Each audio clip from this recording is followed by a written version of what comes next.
बिस्मिल्लाहिर्रहमानिर्रहीम। अस्सलाम वालेकुम स्टूडेंट्स। जो है हम चैप्टर नंबर 3 पढ़ रहे हैं which is about periodic table. And आज का जो हमारा लेक्चर है वो है atomic radius and shielding effects. हमने एटॉमिक रेडियस के बारे में पढ़ना है एंड सेकंड शील्डिंग इफ़ेक्ट्स के व्हाट इज़ शील्डिंग इफ़ेक्ट्स। तो आज का जो हमारा टेक्सचुअल प्रोफाइल है, टेक्सचुअल प्रोफाइल क्या है? Atomic radius, definition, trend and group, trend and period and reason. And जो हमारा शील्डिंग इफ़ेक्ट्स है उसकी हमने डिफिनेशन पढ़नी है, ट्रेंड्स पढ़ने हैं ग्रुप्स एंड पीरियड में, एंड रीज़न। अब क्या है, फर्स्ट हमारे पास क्या है, एटॉमिक रेडियस है। सो डिफिनेशन क्या है हमारे पास एटॉमिक रेडियस का? So atomic radius is the average distance between the nucleus of an atom and the outer most electronic shell. Atomic radius क्या है कि एलिमेंट्स की जो है द एवरेज डिस्टेंस है किस चीज़ के, nucleus and outer most electronic shell के दरमियान जो डिस्टेंस होता है उसको हम क्या कहते हैं? उसको हम एटॉमिक रेडियस कहते हैं। फॉर एग्ज़ाम्पल अगर हमारे पास एक एटम है, ये इसका न्यूक्लियस है, तो न्यूक्लियस से लेकर आउटर मोस्ट शेल तक जितना हमारे पास जो डिस्टेंस है उसको हम क्या कहते हैं? उस एटम का रेडियस कहेंगे, उसको क्या कहेंगे? एटॉमिक रेडियस कहेंगे। अब क्या है इसका जो ट्रेंड है, ट्रेंड किसे कहते हैं? कि हमारे पास अगर हम पीरियोडिक टेबल में फ्रॉम लेफ़्ट टू राइट जाएंगे या फ्रॉम टॉप टू बॉटम जाएंगे तो हमारे पास एटॉमिक रेडियस में किस तरह का चेंज आएगा।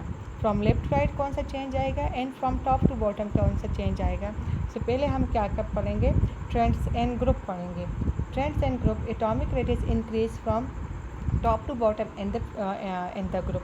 ट्रेंड्स एंड ग्रुप का मतलब है trends and from top to bottom. हमारे पास जब हम फ्रॉम टॉप टू बॉटम जाएंगे पीरियोडिक टेबल में तो हमारे पास एटम का साइज़ क्या होगा? इंक्रीज़ होगा। जिस तरह हमारे पास क्या है जो है पीरियड ग्रुप 1 के एलिमेंट्स हमारे पास पहला हाइड्रोजन है, लिथियम है, फिर सोडियम है, फिर हमारे पास पोटाशियम है। तो अगर हम फ्रॉम टॉप टू बॉटम जाएंगे तो हमारे पास एटम का साइज़ क्या होगा? इंक्रीज़ होगा।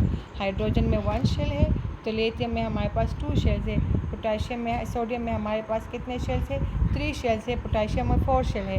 तो आपको नज़र आ रहा है कि फ्रॉम टॉप टू बॉटम जब हम जा रहे हैं तो जो है हमारे पास क्या हो रहा है? एटम का साइज़ क्या हो रहा है? इंक्रीज़ हो रहा है। सो रीज़न क्या है कि हमारे पास जब हम फ्रॉम टॉप टू बॉटम जा रहे हैं तो एटम का साइज़ क्यों इंक्रीज़ हो रहा है? तो रीज़न क्या है? Atomic radius depend on the atomic size and atomic size depends on the number of electronic shells. क्या है कि एटॉमिक रेडियस किस चीज़ पे डिपेंड कर रहा है? एटॉमिक साइज़ पे। जितना साइज़ बड़ा होगा एटम का इतना उस एटम का रेडियस बड़ा होगा। और एटॉमिक रेडियस किस चीज़ पे डिपेंड करेगा? वो डिपेंड कर रहा है नंबर ऑफ़ इलेक्ट्रॉनिक शेल्स पे। जिस तरह मैंने आपको कहा कि हाइड्रोजन में 1 शेल है तो इसका साइज़ छोटा है। हम नीचे की तरफ जा रहे हैं तो लिथियम में टोटल नंबर ऑफ़ शेल्स कितने हैं? 2 शेल्स है, क्योंकि वो पीरियड नंबर 2 का एलिमेंट है तो इसका साइज़ हाइड्रोजन से थोड़ा बड़ा होगा। फिर अगर हम सोडियम की तरफ मूव करेंगे तो सोडियम में टोटल 3 इलेक्ट्रॉनिक शेल है तो सोडियम का साइज़ जो है वो लिथियम से भी बड़ा होगा। तो इसी तरह जब हम फ्रॉम टॉप टू बॉटम आएंगे तो जो है हमारे पास क्या है? Electronic shell increase, as a result atomic size increase, hence atomic radii increase. Atom का साइज़, एटम के नंबर ऑफ शेल इंक्रीज़ हो रहे हैं तो एटम का साइज़ इंक्रीज़ होगा। साइज़ इंक्रीज़ होगा तो एटम की रेडियस क्या होगी? इंक्रीज़ होगी। इसी तरह हमारे पास ट्रेंड एंड पीरियड। पीरियड हमारे पास mean from left to right. अगर हम पीरियोडिक टेबल में फ्रॉम लेफ़्ट टू राइट जाएंगे तो हमारे पास एटम का साइज़ क्या होगा? So atomic radii decrease from left to right across the period. अगर हम पीरियड में फ्रॉम लेफ़्ट टू राइट जाएंगे तो लेफ़्ट टू राइट जाएंगे तो हमारे पास एलिमेंट का जो साइज़ होगा वो क्या होगा? डिक्रीज़ होगा। क्यों डिक्रीज़ होगा?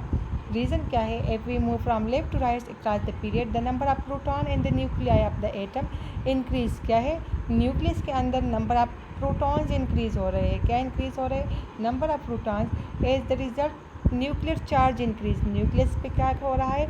चार्ज इंक्रीज़ हो रहा है। Which result in the increase number of nuclear attraction. क्या है?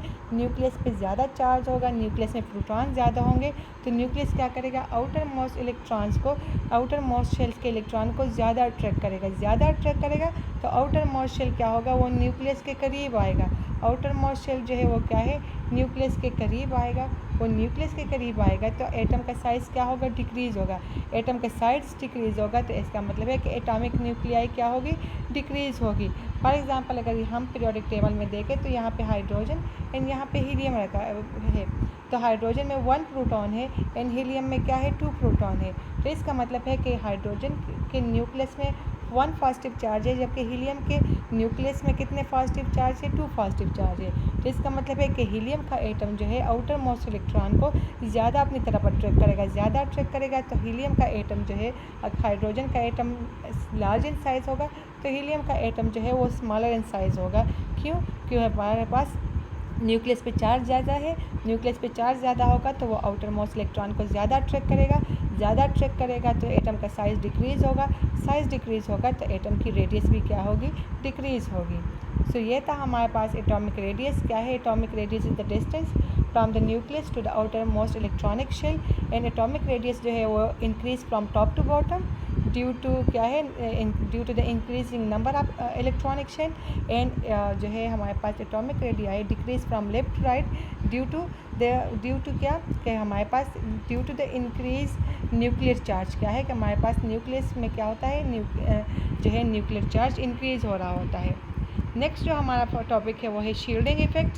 तो पहले हम इसको डिफाइन करते हैं कि the reduction in the force of attraction between the nucleus and the valence electron by the electron present in the inner subshell is called shielding effects. क्या है? It is the reduction of force. तो हमारे पास क्या है? Force of attraction में क्या आएगा? रिडक्शन आएगा। कौन से फोर्स ऑफ अट्रैक्शन में? मैंने आपको कहा कि हमारे पास न्यूक्लियस क्या करता है?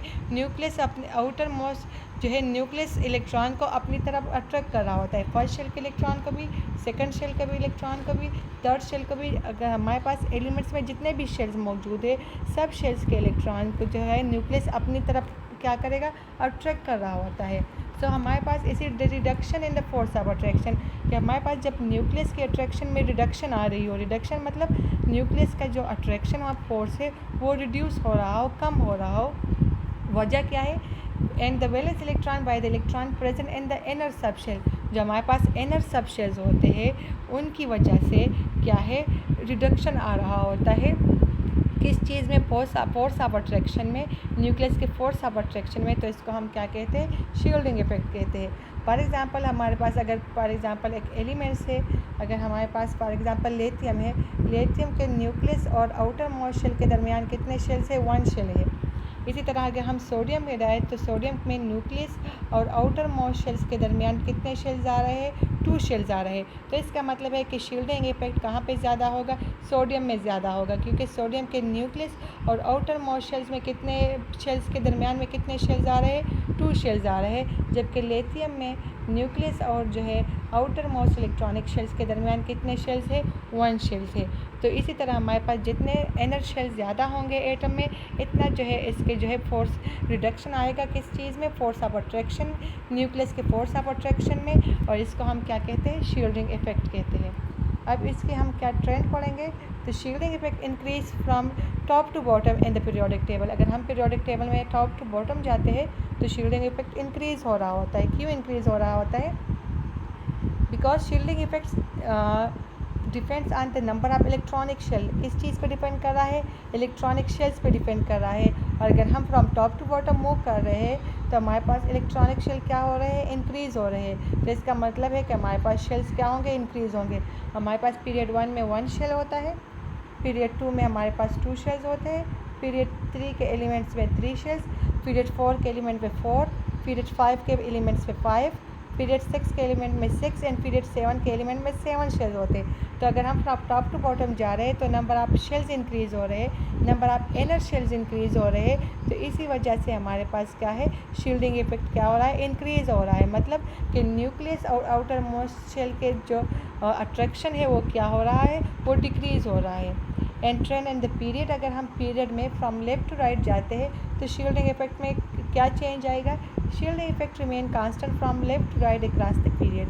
अगर हम लेफ्ट टू राइट जाते हैं अक्रॉस द पीरियड तो शील्डिंग इफेक्ट क्या होता है? वो कांस्टेंट रहता है। क्यों कांस्टेंट रहता है? कि shielding effects depend on the number of electronic shells and as we move from left to right in the periodic table the number of electronic shells remain constant, as a result shielding effect constant। हम क्या करते हैं? अगर हम from left to right जाते हैं periodic table में तो नंबर ऑफ शेल कांस्टेंट रहते हैं। पीरियड 1 में अगर हम फ्रॉम लेफ्ट टू राइट जाते हैं तो पहला हाइड्रोजन है, दूसरा हीलियम है, दोनों में कितने शेल्स है? दोनों में 1 शेल है। इसी तरह अगर हम पीरियड 2 में जाते हैं तो पीरियड 2 में यहाँ पे हमारे पास लेथियम है, यहाँ पे बेरिलियम है, हम जितने भी पीरियड 2 में फ्रॉम लेफ्ट टू राइट जाएंगे, जितने भी एलिमेंट्स है पीरियड 2 में, सब में कितने शेल्स होंगे? सब में टोटल 2 शेल्स होंगे। तो इसी तरह हमारे पास क्या है कि period from left to right जब हम जाते हैं तो नंबर ऑफ शेल्स कांस्टेंट रहते हैं।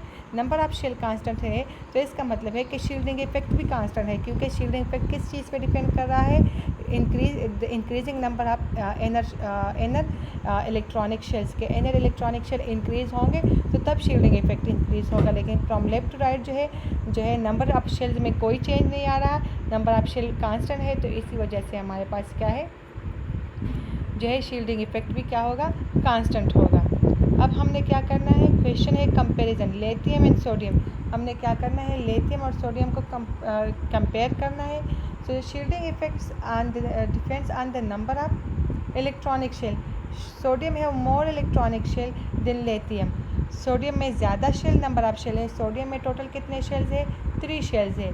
जबकि लिथियम में कितने शेल्स है? लिथियम में टोटल 2 शेल्स है। तो शील्डिंग इफेक्ट किस में ज़्यादा होगा? सोडियम में ज़्यादा होगा।